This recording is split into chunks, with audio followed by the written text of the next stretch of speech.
জলপাইগুড়ি সদর ব্লকের পাটকাটা পাহাড়পুর ডেঙ্গুয়াঝাড় এলাকায় প্রচার চালান জলপাইগুড়ি লোকসভা কেন্দ্রের বিজেপি প্রার্থী তথা বিদায়ী সাংসদ জয়ন্ত রায়। এলাকায় ব্যবসায়ীদের কাছে ভোট চাইলেন জয়ন্ত রায়। ব্যবসায়ীদের সঙ্গে এলাকার পরিস্থিতি শুনলেন এবং কথাও বললেন। মানুষের হাসি থেকে জয়ন্ত বাবুর দাবি, মানুষ কি চাইছে এটা থেকে বোঝা যায়। তার দৃঢ় বিশ্বাস, মানুষ কয়েক লক্ষ ভোটে তাকে জেতাবেন।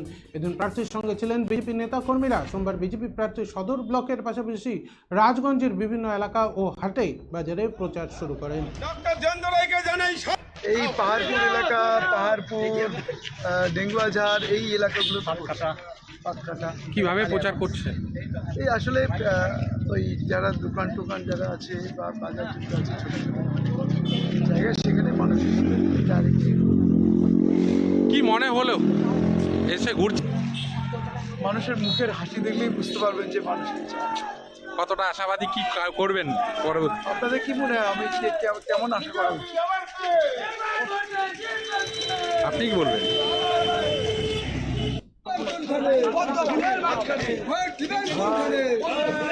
পিছা পিছা পিছা